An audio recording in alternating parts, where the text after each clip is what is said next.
Allô, bonjour à tous. Je vous souhaite la bienvenue sur ma présentation et je vous remercie vraiment pour l'avoir choisi. Euh, bon, Je m'appelle José Daniel López Barrientos, je travaille à la Facultad de Ciencias Actuariales de l'Universidad d'Anáhuac, México. Le titre de la présentation, c'est Exploitation des ressources non renouvelables, c'est-à-dire du pétrole, par un et plusieurs agents. Et je vais vous montrer deux interprétations paramétriques et ses connexions avec les sciences actuarielles. Je viens de dire, je travaille à l'Universidad d'Anáhuac, México.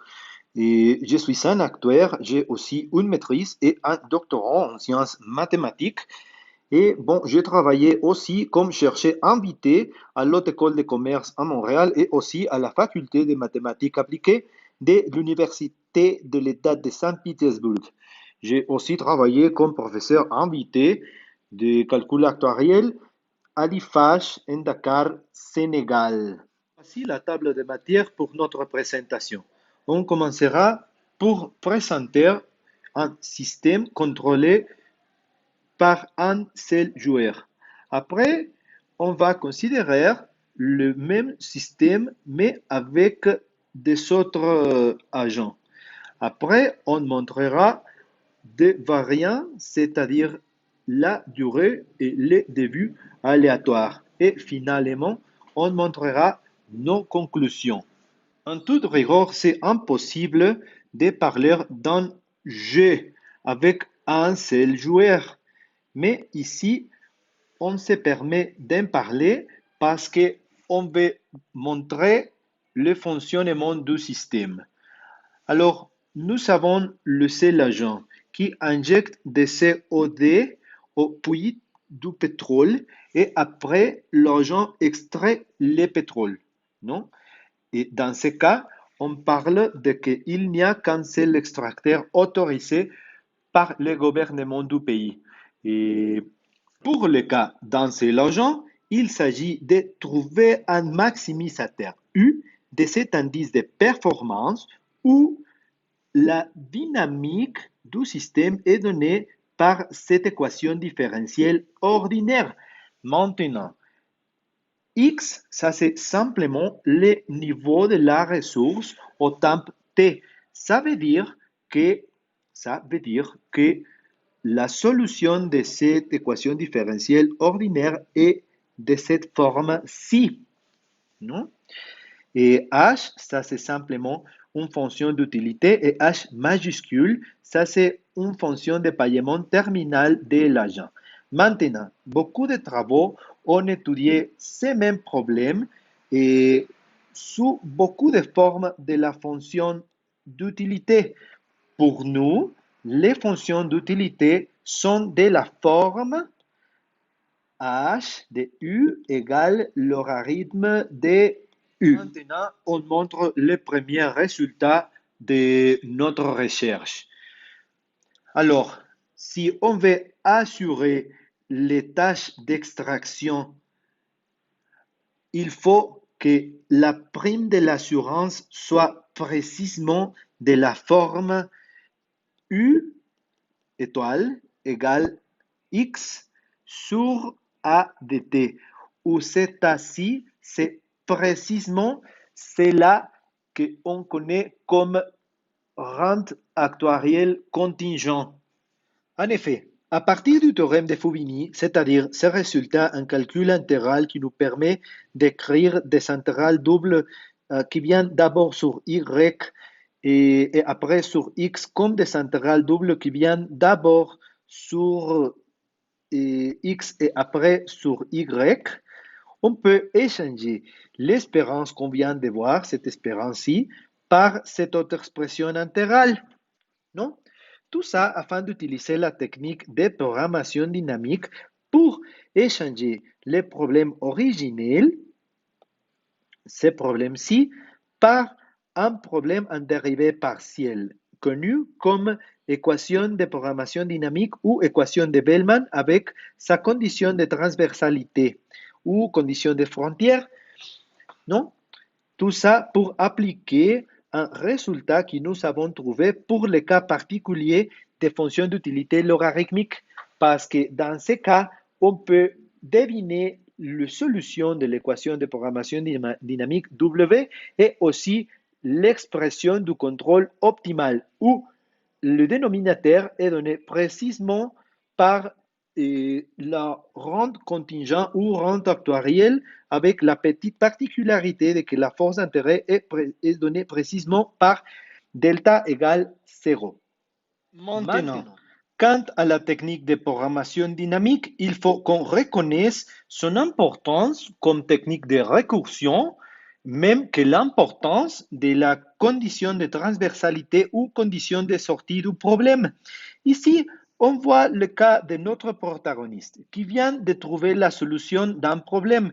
Après, il décide d'entrer dans le portail de la récursion sans se rendre compte de qu'il n'y avait aucune condition de sortie.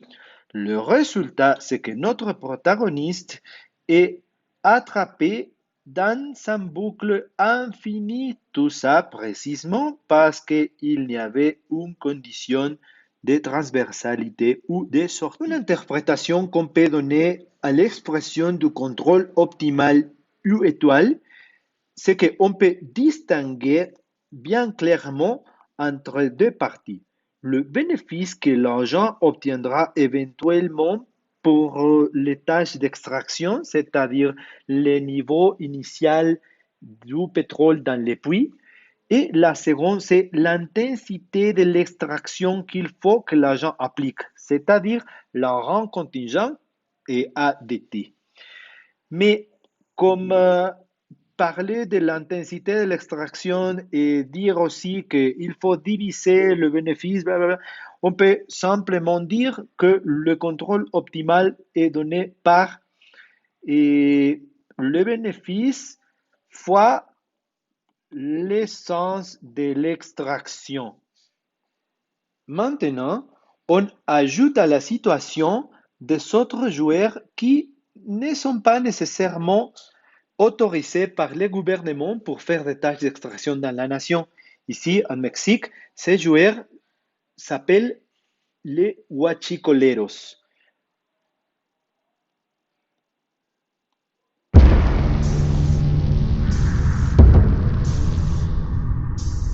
El día de hoy, en punto de las 7:35 de la mañana, ocurrió una fuerte explosión e incendio por una toma clandestina en el ducto de Pemex que pasa por el municipio de León, precisamente en la comunidad de Tajo de Santa Ana.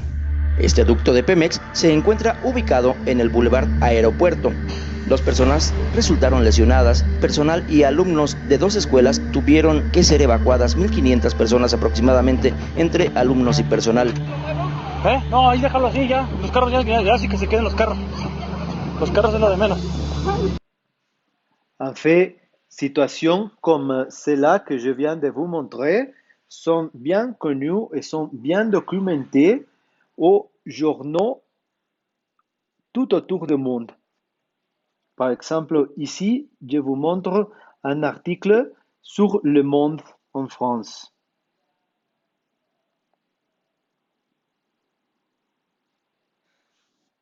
D'un point de vue mathématique, on essaie de trouver des taux optimaux d'extraction pour les premiers joueurs et pour les 12e joueurs quand tous les 2 joueurs jouent de manière simultanée et la dynamique du pétrole est donnée par cette équation différentielle ordinaire.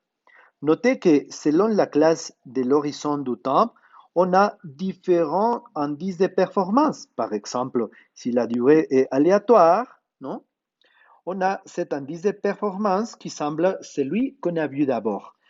Et si le début est aléatoire, on a pour les premiers joueurs, c'est-à-dire pour l'agent autorisé, cet intervalle escompté, non? Et pour les 12e joueurs, c'est-à-dire pour les joueurs qui entrent dans le système au moment aléatoire T1, cette autre espérance de l'intégrale de l'utilité escomptée. Le problème a été étudié pour l'horizon fini et infini dans toutes ces références, non? Et on doit remarquer que pour tous ceux la morale, c'est la même qu'on vient de dire déjà. C'est-à-dire que si on peut vendre assurance, les sommes assurées doivent être données par ces expressions ici, en tant que les primes d'assurance doivent être données par cette expression actuarielle. Maintenant, il faut reconnaître qu'une contrainte de notre modèle, c'est que dans cette expression-ci, on suppose que tous les deux joueurs font des tâches d'extraction au puits où se trouve le pétrole et non dans les canaux qui le transportent. Quant à la durée et le début aléatoire, c'est-à-dire le dernier des cas de notre table avec ces indices de performance, on doit prendre ces deux hypothèses. La première, c'est qu'on connaît les lois de temps de durée de l'extraction et d'entrée des joueurs. La deuxième, c'est que lorsqu'un joueur quitte le jeu, il reçoit un versement terminal et l'autre continue à extraire. Ça fonctionne exactement comme le temps d'arrêt de la théorie des processus stochastiques. Notre deuxième résultat intéressant, que vous pourrez trouver ici à ceux de référence, oui, ici, c'est que si on utilise des fonctions d'utilité et de paiement terminal logarithmiques, oui, alors les taux optimaux d'extraction sont donnés par cette expression actuarielle où, à nouveau, on peut distinguer un bénéfice éventuel pour l'agent et une intensité qu'il faut que l'agent applique pour accomplir les tâches d'extraction. Et à nouveau, la morale, c'est que si on peut vendre assurance, alors les sommes assurées seront données par X et les primes d'assurance sera précisément cette expression-ci. Afin d'illustrer cela que nous venons de voir, maintenant, je vous montre les deux interprétations paramétriques dont le titre de la présentation parle, c'est-à-dire la loi de Weibull et celle de Chen. Tous les deux sont des lois d'échelle, alors sans perdre de généralité, on supposera que lambda 1 et lambda 2 sont égales à 1 et on travaillera avec seulement les paramètres de forme afin de distinguer trois périodes d'opération de la machinerie des joueurs. Et le premier sera quand delta est moins que 1 et ça sera la période quand la machinerie est nouvelle. La seconde période sera quand delta égale à 1. En fait, notez que si delta égale à 1 pour la loi de Weibull, ici on a simplement la loi exponentielle. La troisième période qu'on distinguera sera celle quand delta est plus grand que 1. Ici, on a trois comparaisons entre le taux d'hasard de chaque joueur. Ici, je vous montre les joueurs avec loi Weibull versus les joueurs avec loi de Chen pour la période d'opération quand la machinerie est nouvelle. Ici, je vous montre la période d'opération normale pour la loi de Weibull et pour la loi de Chen. Notez que pour la loi de Weibull, quand delta égale à 1, on a cela que je vous disais d'abord, c'est-à-dire qu'ici, on a la loi exponentielle. Et finalement, quand la machinerie est ancienne, tout le taux d'hasard explose. Si les durées d'extraction de chaque joueur suivent les lois Weibull et Chen respectivement, et on suppose que la machinerie du premier joueur est nouvelle tandis que celle du deuxième est ancienne, on a que quand le processus d'extraction se déroule, le premier joueur est plus et plus à l'aise, tandis qu'il faut que le deuxième joueur applique une intensité chaque fois plus grande pour accomplir ces tâches d'extraction. Maintenant, est-ce que vous vous rappelez de que je vous ai dit d'abord qu'une contrainte importante de notre modèle, c'est qu'on suppose que tous les deux joueurs font des tâches d'extraction dans le puits? Ok, je crois que ces comparaisons-ci servent parfaitement au propos de modéliser la situation des guachicoleros qui ne font pas leurs tâches d'extraction dans le puits, mais en dehors. Nous avons déjà parlé sur le contrôle optimal de chaque joueur, Weibull et Chen, et notamment quand la machinerie du joueur Weibull est nouvelle et celle du joueur Chen est ancienne. Mais qu'est-ce qu'on peut dire sur les fonctions de valeur pour chaque joueur? Bon, ici, je vous montre 9 comparaisons pour le même niveau initial du pétrole dans le puits. Il faut noter que les joueurs Chen gagnent moins que les joueurs Weibull pour tous ces cas. Et ça veut dire que les joueurs Weibull fonctionnent plus ou moins comme la quinte royale au poker, c'est-à-dire que les joueurs Weibull gagnent toujours. Notre troisième résultat est lié avec le début aléatoire d'un des joueurs. Et pour ces résultats, il faudra que vous vous rappeliez de que le premier joueur est déjà au système en train de faire des tâches d'extraction, tandis que l'entrée du deuxième joueur s'est présente au moment aléatoire. Non? Ici, on suppose que la loi du temps d'entrée est uniforme et on utilise un indice de performance de paiement escompté avec une force d'intérêt positive. Oui. Alors, les taux optimaux d'extraction sont donnés par cette expression actuarielle où, à nouveau, on peut distinguer entre un bénéfice éventuel X, oui, et une expression qui peut être écrite comme fonction de rente actuarielle. La situation peut se voir graphiquement comme ici, oui, et on peut trouver le résultat ici à cet article qui a été publié sur International Game Theory Review en 2016. La morale, c'est que si on peut vendre assurance, il faudra que le somme assurée soit précisément égale au bénéfice X et que les primes d'assurance soient données par des rentes certaines pour le premier joueur et contingent pour le deuxième. Finalement, je vous montre nos conclusions qui sont que d'abord, il n'y a qu'un agent autorisé par le gouvernement pour faire des tâches d'extraction. Et depuis, on peut considérer des autres agents, légaux ou non, pour extraire le pétrole.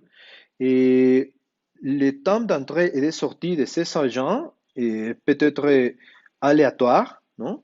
Et le principe d'équivalence donne toujours une balance actuarielle entre ces bénéfices, c'est-à-dire X, et les taux optimaux d'extraction U étoile.